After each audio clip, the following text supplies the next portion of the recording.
another band. All the Mars and cars now, with your bag it up. Light up my card with a sweet one bliss. Someone flicks me a bag it up. So, it's another one. It's another one, yeah. It's a full strand, yeah. Oh, it's another one.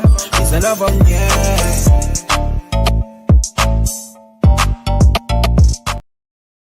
What's going on, people? Welcome into another episode of the Stay Within Show, presented to you by iBoxingHub in association with our sponsor D-Rock Clothing.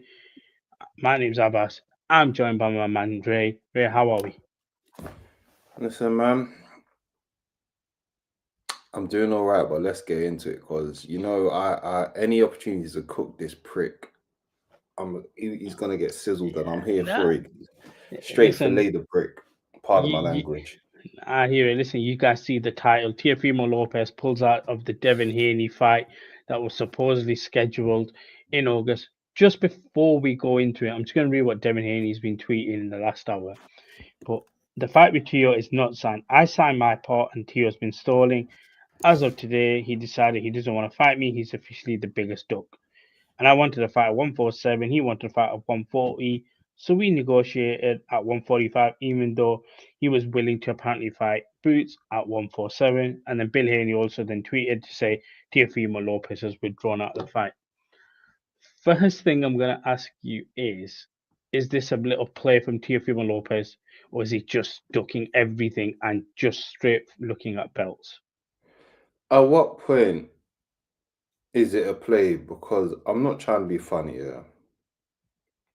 This guy keeps on saying, I want this fight, I want that fight, lineal this, undisputed that, which he was never undisputed. If it can be disputed, then it's not undisputed, big man. He weren't undisputed, because if he was undisputed, that means that Kambosos was undisputed, which he wasn't. So you know how that goes. And then you say you're calling out Boots, who fights at 147, yet somehow Haney's saying he wants to fight at 147, so no, to which Haney then negotiates and says, let's do 145, and you say no. So at this point, remember when you was begging to get out of that top rank contract, and you was begging, they're trying to force me to do pay-per-view and this, that, and a third, and go back to that contract. Go back and fight Norman, you absolute wanker. Since you want to be a prick that's always just has the nastiest racist things to say and then runs away like a coward and then panders, etc., etc., stand your ground for once. I saw a tweet one time. I'm going to see if I can find it and then I'll send it through to you. Well, I'll read it out. And wait, sorry. You go, Abbas. Let me know your thoughts. Because, we're going to fillet this guy. Put some seasoning on him. This is what I think with Teo. I did say this when he fought last time. The one thing that he said was, I'm going for the belts. I'm just going for the belts. Well, that's when he called out Boots at the time. He just said, I'm just wanting the big fights and stuff. Now, I will say this. Right now, when I look at American boxing, and that's a topic we'll talk about soon as well, I think when you look at that division or that guy set of fighters, Devin Haney is probably one of the biggest ones you can put in. So I would say he understands that, look, if I just associate myself with Devin Haney, if I just make a ploy to fight Devin Haney, but there's no intention by it, guess what? People are going to talk about me. They're going to continue to talk about me, and I can be relevant without being relevant in the ring. So that's what I will say about Teofimo Lopez, but it does come across quite soft. I always say about him,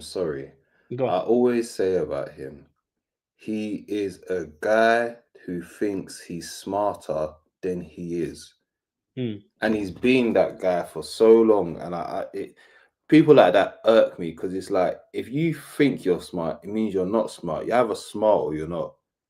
He thinks he's smart. He says certain things sometimes where he tries to make it sound like it's some revolutionary idea. And it's just like, no. One, what you're saying, sometimes it's like, I can't think of specific examples right now. Sometimes we'll say the most simple thing in the most complicated way. And I'm just like, it's been done.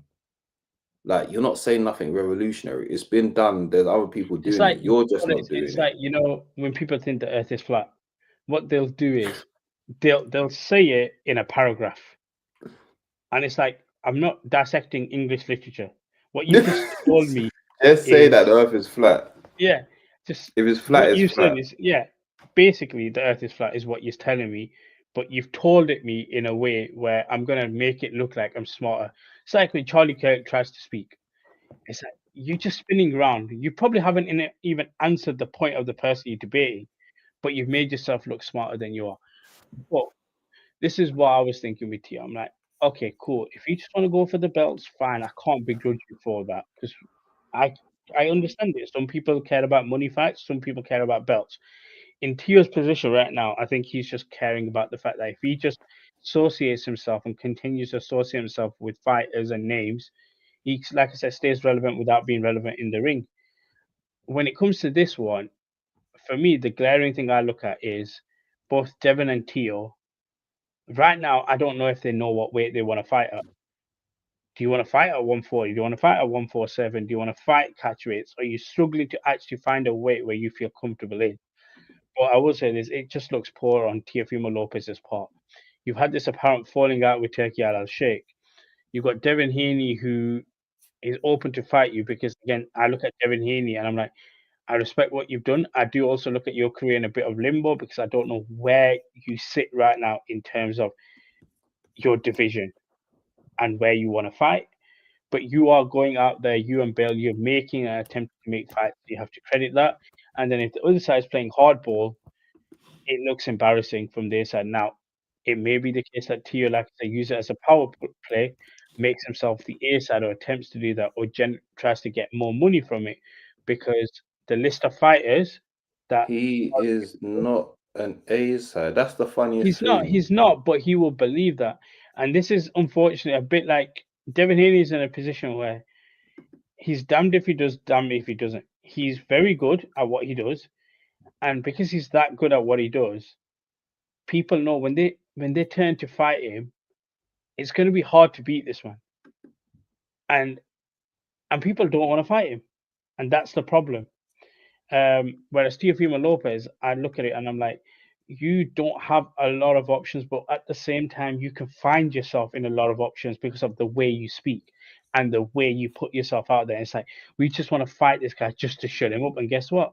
He will get a fight, probably, unfortunately, for some people might not want to hear this, quicker than Devin Haney will. And it'll probably be a more showcased opponent than, unfortunately, Devin Haney will do because of the way he is.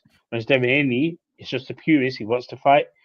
But when he gets into a fight, he's going to make that person look stupid and most likely lose as well. Whereas you could get Boots, you can get Teofimo Lopez. Boots probably beats Lopez, but guess what? Lopez still gets paid.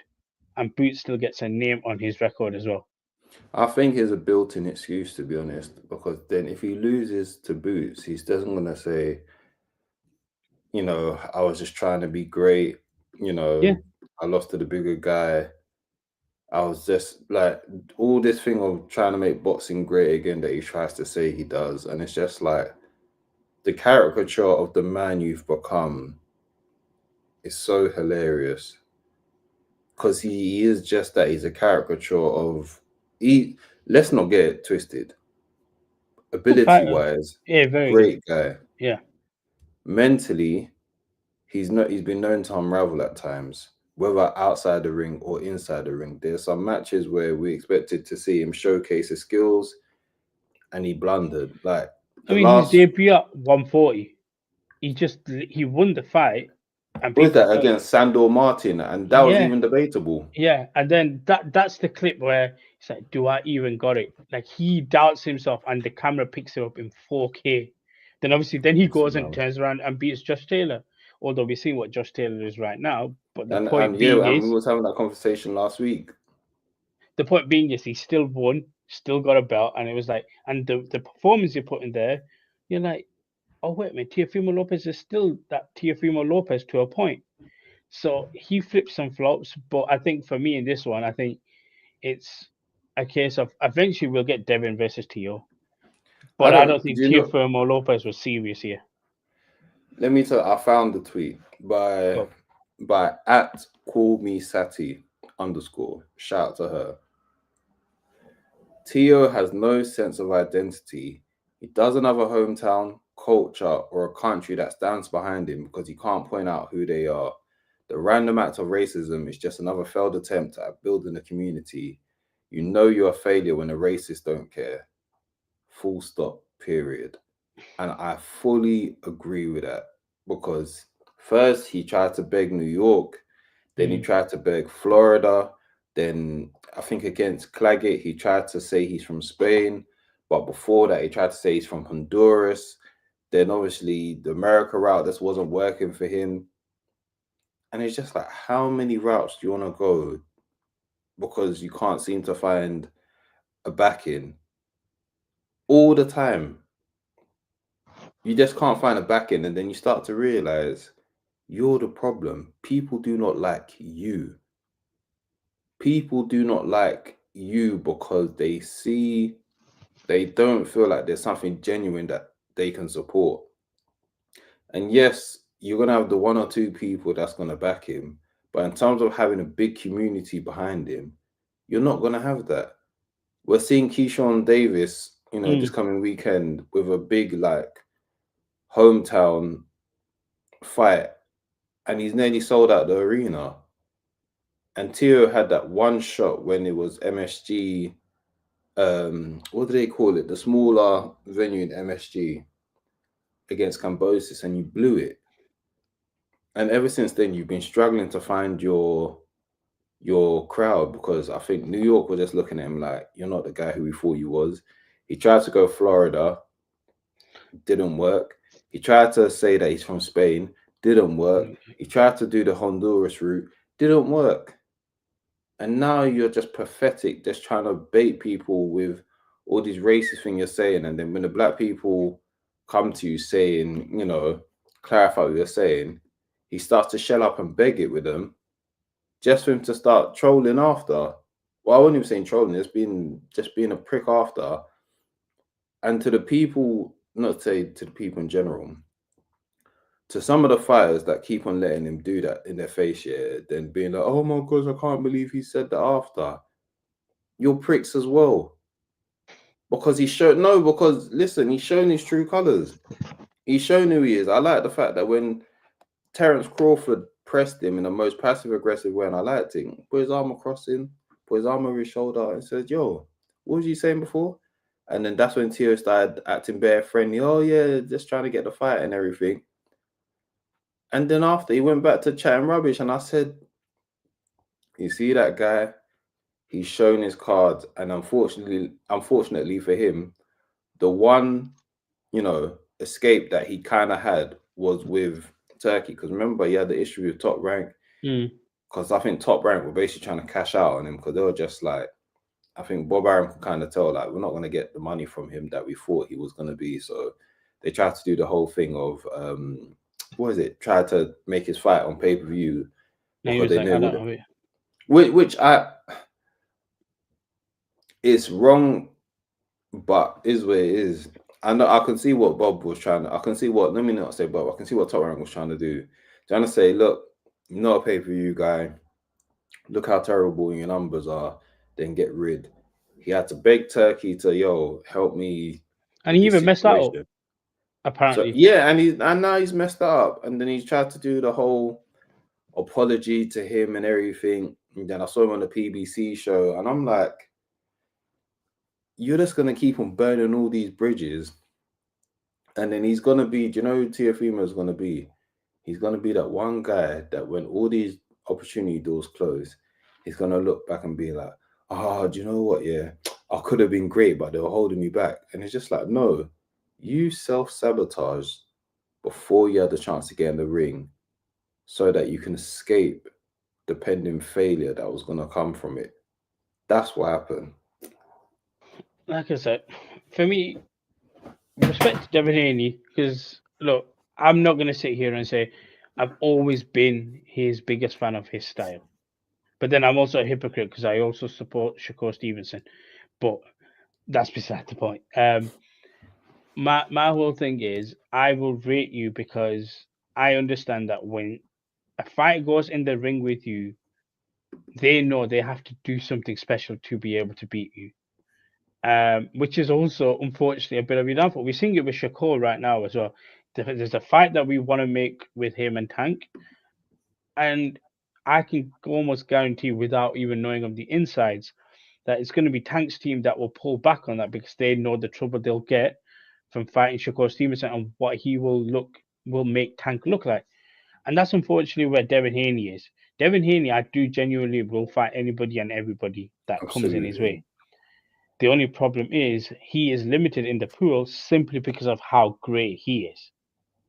And that's unfortunate, and it shouldn't be the case. Whereas that's where, like, obviously working with Turkey and stuff like that helps, because financially you can then incentivize fighters and stuff.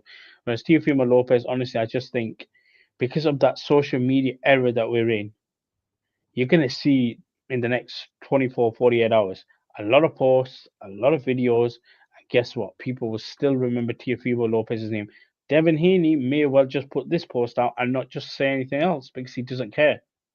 And that's the difference where where what I say is he can keep Devin Haney doesn't want to do that whole rubbish, whereas Teofimo Lopez will keep himself relevant I don't without know being if relevant in the ring. is it really relevancy though? Because I've always said this when it comes to boxing in general. When I keep on telling people there's not that much money in boxing, and people get fooled by vanity metrics. And when I say vanity metrics, I'm talking about like socials, because getting numbers on social doesn't always mean you can convert it into something that's profitable. There's a lot of people that can. I always use the analogy. There's a lot of artists out here that you can go on their social media post, you see like all the likes on their social media post, and hundreds of thousands, if not millions of views and followers on social media. The numbers that count though, the numbers of when I'm putting out an album, are you buying it? Are you streaming it? No. When the artist is doing a concert, are you going to it? No. And that's why when it comes to Teofimo, I see it as vanity metrics, because it's the old adage of all attention is good attention, which is probably one of the best lies that's been put out there. And it's probably a lie that got put out by somebody who was desperate for attention. So they said that. Because the amount of times, Tio will look at him and be like, oh my gosh, another, racial post. And then we'll move on with our lives. He doesn't stir up the hate that, I like how Mayweather got people to hate him. He's a villain. But there's nothing smart about what Tio's doing. And furthermore, Mayweather was actually getting in there and beating up people. And they hated him because he was beating him up and he was good at trash talking. Whereas Tio is like, you haven't been fighting, your performances haven't been the greatest. And it's like, people don't, as much as he thinks that the attention of all the racist stuff is getting him, is not getting the eyes that he thinks it is. People still ain't caring to see his fights. People ain't like, oh, do you know what? Now I'm gonna, go sit down at a Tio fight. We don't care. You're just a noisy, annoying little spoiled brat that's crying in the supermarket that everyone just wants to shut up. But somehow he will get a fight. Like, I know it sounds crazy. He will get, he will get the fights that he wants, if that makes sense. I don't know. You don't think he gets a Boots fight? Why would Boots fight him if you're rejecting Devin Haney? If Boots can listen, Boots can, at the end of the day, the Boots call out was so random. Once again, you're not the A side. Boots is. So only if Boots wants that fight is that happening. It's not like Haney's it's not like Haney is Tank. If Tank said he's going up to 140, you're gonna have a bunch of people begging to fight Tank. This is not the case. Tio is a man with no island behind him. So he's like just trying to throw out names to make it look like he's bigger than he is. And then Boots hasn't even paid their attention because he's probably just thinking, I've barely got any time left at 147 and I want to go to, collect the belts and then become unified, then go up to 154. Why is Boots going to go off his track to face Tio? Unless there's the only way that could ever happen is like if nobody gets at 147, nobody fights him at 147. Then it's like he still may not look at Tio because it might just be like, if I beat him, so what? And some people would want to see him beat up Tio, which I'm one of those people. But I don't see it as a Tio's going to get what he wants. Tio can only get what he can because he's still going to be the B side in that. If you're not the A side, it's not. For me, I can't call it getting a fight that you want if you're not the A side. I think that's a bit subjective because I can get a fight that I want. Understand where I am. Okay, let me rephrase. You can't dictate the fight that you want if you're not the A side. And I feel like that's how Tio thinks he's dictating these I have fights, a and it's like, you're question not. then for you quickly before we talk about some of the action. If he gets that fight and doesn't fight Devin Haney, let's say his next fight is Boots, has he not then dictated himself to get that fight? Because he rejected the fight with Devin Haney. He's then obviously had his call out after winning his fight in the over on the Canelo weekend, where he called out Boots and he said he wants them for the belts. If he Calling then gets that Canelo weekend is some of the nastiest. But go on, sir. Go but on. it You was go. because he had the It Saturday card, wasn't. but that's beside It was an in-a-way weekend. But go on. yeah, subjective. But yeah, that's my whole point. If he does then get the fight with Boots, regardless of B or A side, he will be the B side. Does he not then dictate where his career's gone and manage to get what he wanted? No, you have shot a Hail Mary shot, and sometimes it will go in. But to dictate means I'm saying these are the cards. Let's make this fight happen. Okay. He's not saying these are the cards. If he's Boots begging was it.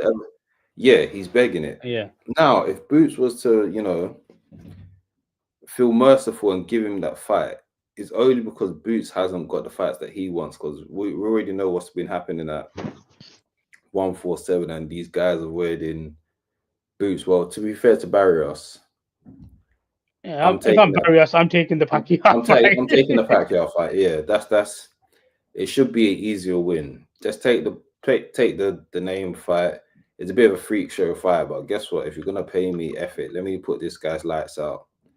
Whereas, and then obviously Norman, we already know the whole Norman situation is a whole mess. So if it's a case of Boots doesn't want to wait and he just needs a tune up, then yeah, the Tio fight's there. But for me, I can't call that dictating. It's being opportunistic. I'll say that it'll be opportunistic of a moment, realizing that's a man with very little opponents. But I'll never say that it's dictating, because dictating for me is when you can go and say, I want this fight. You're the A side, or at least you have a promoter backing you to be like, okay, let's make this fight happen. He's just throwing a name out there to seeing if it sticks, and no one cares. I kind of agree with you on that. I kind of agree with the idea of just throwing out names sticking, because I do kind of see that. That's all it is. I do want to quickly just move on a little bit.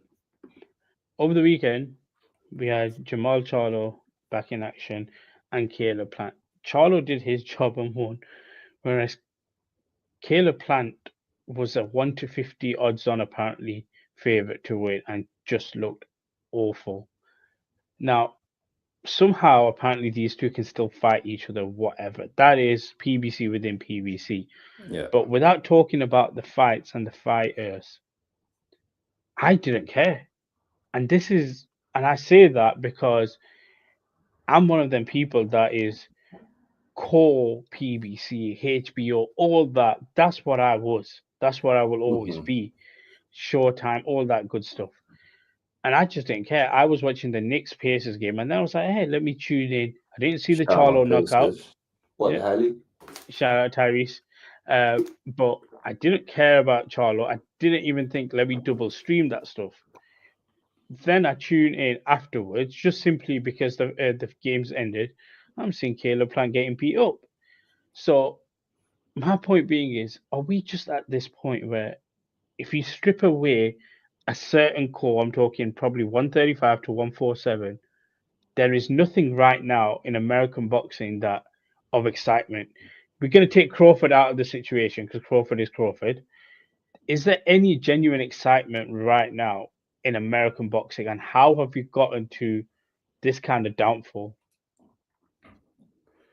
It's the inactivity, and to be fair, this was never going to be a big fight card. This was just more about activity, and we've seen with PBC, as much as we love some of the fighters that are on there, they have the biggest, I don't know what the word I'm looking for is, but you know, we've said before about PBC not having the best activity for their fighters and it costing them. And I feel like this fight was just more for Charlo to finally get some activity. So when you're saying, "Oh, I don't feel like this was the biggest thing to happen," I don't think it was meant to be. It was meant to be. But that's For me, no, I see it more as, if you want to see Jamal Charlo in a better place, because obviously he's been dealing with personal issues for the last year and a half, and I'm glad to see him in a better space.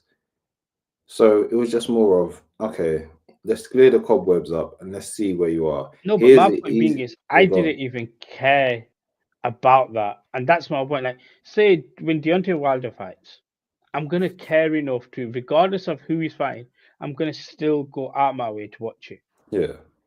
Whether there's another sport going on, I can run a double stream or whatever. I didn't even think to, oh, wait a minute, I'm following on Twitter, Jamal Charlo's like, let me go put that on. That's my whole point. That, as in, why didn't I not care? Like, is there something going on? It's because, like I said, I just think it's the inactivity, and because it's not just the inactivities. It's the fact that when Jamal Charlo was fighting as well, he was fighting against guys we didn't care about. So it's like you've gone.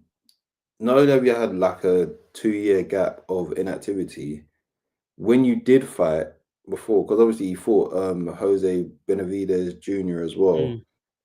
He missed weight. Another fight we didn't really like. It wasn't a good look for him. The fight before that, which I can't even remember how far long ago that was, it was another fight which we didn't really care about.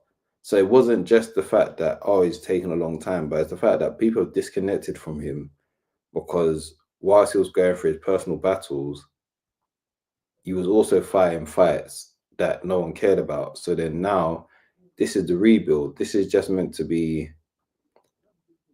They're trying to see where he's at mentally and physically, which I still feel like he needs 1 or 2 fights before they put him. I think one of the governing bodies put him second, and I was just like, please give my boy 1 more fight with a decent opponent, because I always liked Jamal Charlo, you know that. I still need to see more from him before we let him get in there with potentially Canelo, but Canelo's also said that he seems to be, once this Turkey contract is done, apparently said he's going to retire. Yeah. And I don't know if Turkey's going to book Jamal Charlo. So I don't know how that looks for Jamal and who he's going to face, but the way I see it right now, Jamal just needs to focus on getting more consistency and beating better opponents before he fights for a belt. Because I know he's trying to cash out right now. He hasn't got that much long left, and he's trying to cash out. I always say this, you know, if you fight Canelo Alvarez, and it's not my bias or anything like that, it's a cash out fight for you anyway. Like, of course, yeah. Like, if you win, you've done something special. But if you lose, listen, you're part of another 60+ guys that have lost anyway. So congratulations, you know. Like, the only thing you can't do right now is get knocked out by him, because if you do, then it's even worse, because Canelo's not even knocking you out. Yeah. So that's the only thing I'll say. But my whole thing is that, are we just at a point right now where you strip away from 135 to 147 that we talked about at the start, that we don't really have anything in the American bracket to care about?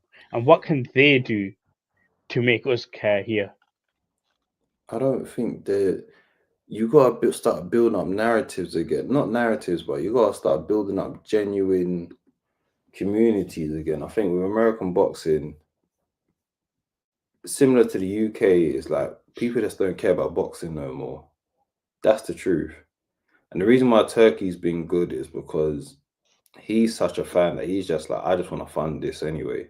Mm. But for the casual fan, people don't have good stories no more. People ain't following people's career. Like the same way, I always use him as an example, but what better example is there? With AJ, we saw him like the guy, gold medal at the Olympics, had the story of, troubled youth, he used boxing to rehabilitate himself. And then we saw how Eddie carefully put him in good places to see him, and he was on terrestrial TV at the time. So it's like you saw AJ's progress, so you built with him. You get what I'm saying? People ain't building no more with fighters. See, You're you not. use You're it, not. and I You use Amir barely. Khan. Yeah, Like, literally, they are side by that side. that So is very, Amir Khan is the blueprint for many in terms of the modern, like post 2000. because Amir Khan was a he blueprint. the UK, but he also did America. Yeah, his it is weird because it's like he got his flowers during his time, but it still feels like he doesn't get his flowers at the same time because I for think age what is he the done. same. Age is the Oh same. yeah, of course. They both. That's what I mean. There's literally like if we were to draw two fighters who have similar careers, both come out of the Olympics, both had success.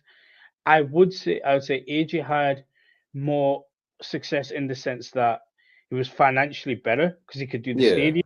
but I think, Khan like you had said, more but international, but there's it's the similarities there. building blocks though, Yeah. because as generations go on, you're meant to be getting things better, and I feel like AJ slash Eddie saw the blueprint from Amir Khan and said, okay, that's how it's done, and unfortunately, AJ and Khan are anomalies, but no one's been able to replicate that model of getting us to care and then us growing on the journey. And it doesn't help that as great as the zone is not a channel that's publicly, Available. yeah.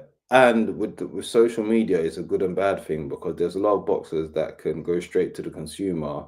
At the same time, there's a lot of boxers that just aren't good at connecting with the general public. And I always say this is how you determine who are stars, when whether it's a parent, it's an uncle and aunt who don't even care about boxing, and they come into the house and they say, "Yo, when's the Eubank and Ben fight? That's tonight."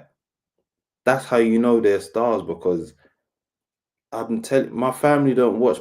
But when AJ fights, they're gonna ask me, "Yo, is AJ fighting tonight?" When that Eubank and Ben fight was happening, those lot were doing media tours on terrestrial TV like ITV, BBC, the big social media channels, and the channels that reach, the masses. And I don't know whether because, promoters just don't think there's money in boxing no more, but they don't do that no more. And I feel like that's why you're seeing the decline in the same side with American boxing. They don't back the Olympians no more. They don't do nationwide tours on, TV shows, and people ain't got good personalities. It's everything, a lot of it's the wild, wild west right now. And I've said this for a long time. There's going to be a big reset in terms of how boxers are going to get paid because the money's not there like it used to be because the television coverage, not even television coverage, the media coverage of boxing is so messed up.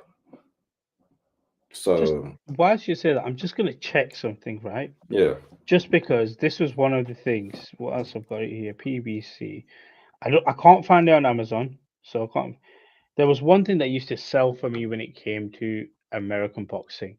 Mhm. That was the HBO show they would do leading up to it, that 4-part documentary type of thing. So Oh, whether 24/7. No, no, 24/7, 24/7. Yeah, yeah. 24/7, yeah. So whether or not I could watch American channels and their build-ups through YouTube, through stream, guess what? I had an avenue to keep up with that fight. Then you had the Showtime stuff. I don't know right now if Amazon do anything like that. I don't think they do. And I don't think PBC have anything like that where they're putting it out themselves. And they are, the quality is not as good. And I think that's for an international audience, if I can't see the build up anyway, for timings wise or whatever, guess what? I can't go onto YouTube and watch a 20-minute weekly documentary series leading up to that fight. And I think that for me, because like I said, if I couldn't watch anything, guess what? I've got the YouTube 20-minute video. That's week 1. Then I've got week 2, and I'm anticipating, and it's something that's leading me into fight week. And then I'm locked in. I'm more engaged, and I think that's what they're also missing, just to captivate either the international audience for sure, because I can't really comment. Oh, listen, on the I American remember audience. growing up when I remember from Margarito Cotto 24/7. Oh yes. To Mayweather first Hatton 24/7. Mayweather on 24/7 was just legendary. Like just awesome. From the Oscar flashy de la Hoya stuff, lifestyle everything, yeah. to like the tumultuous relationship between him and his dad, and seeing that improve over the years. Like I still remember the famous 24/7, even though it hurt me that they released the footage, but when he had a big argument with his dad, and I remember thinking, this hurts, but they just still put it in there because that Mayweather was just another thing of this is my story. And then, like I said, the same way with Cotto Margarito, with the big story with the plaster of Paris in his hand and Cotto looking to get revenge. And these are two primarily Spanish-speaking fighters. And even through, obviously, Cotto does speak English, but even through Margarito speaking for a translator, you was hooked because you're just like, nah, this is the perfect protagonist and antagonist with Cotto and Margarito, and the fight delivered. And I feel like we just don't have that no more. Like there's no connection. We don't care. And whether it's also a case of there's too much content out there and there's not enough quality content out there. It's a big reset that needs to happen in boxing. That's for sure. I think because I just knew that, look, if there was a fight that was happening on Showtime at the time anyway, and even further back to, guess what? I just can't wait. The fight's one thing. I can't wait for the build up, because I know for 2-3 weeks, whatever it is, I'm gonna get them 20 minutes. That would just be awesome. What was the last big American fight? Was probably, and I know Showtime. It's got to be Crawford Spence. Yeah, and I remember Showtime followed them. I forgot what Showtime's version of the show is called. Yeah. All Access. All Access. And I remember, I remember the Crawford Spence All Access was the last one where it's like you're excited for it. But that's also goes back to my thing. PBC had built up Spence's story, so you followed Spence. And with Crawford, he was great, but he was just seen as this disgruntled top rank fighter. And to be fair, that was top rank's fault, because I believe we always said before, Crawford has personality. And I think now, ironically, Crawford is paying dividends now, because Crawford's personality is getting him more recognition now. But he wasn't promoted properly. Thankfully, because Errol Spence was promoted properly, that's why the fight worked. But then you even saw once Crawford won that fight, you saw how his star grew, because people start to realize, this ain't just some, because he comes from a state from Nebraska. I think everyone just thought it was just this dry guy, and it's just like he is a hilarious. He's a champion at darts. When do you ever see he's American just like the ultra competitor, but he's got personality, and I feel like after Errol Spence, I feel like American-wise, there's just not been a good investment in pushing fighters no more. If you look, and this is again, I'm putting in the most ultimate casual bubble. If you look at America, it's Conor McGregor and Floyd Mayweather, just because of the personalities. Manny Pacquiao, Floyd Mayweather, Errol Spence, Terence Crawford, and then what have we got, if that makes sense? That I'm like, does that make sense? Like, what's the O factor of I care about that? Now, even Canelo fights, we don't.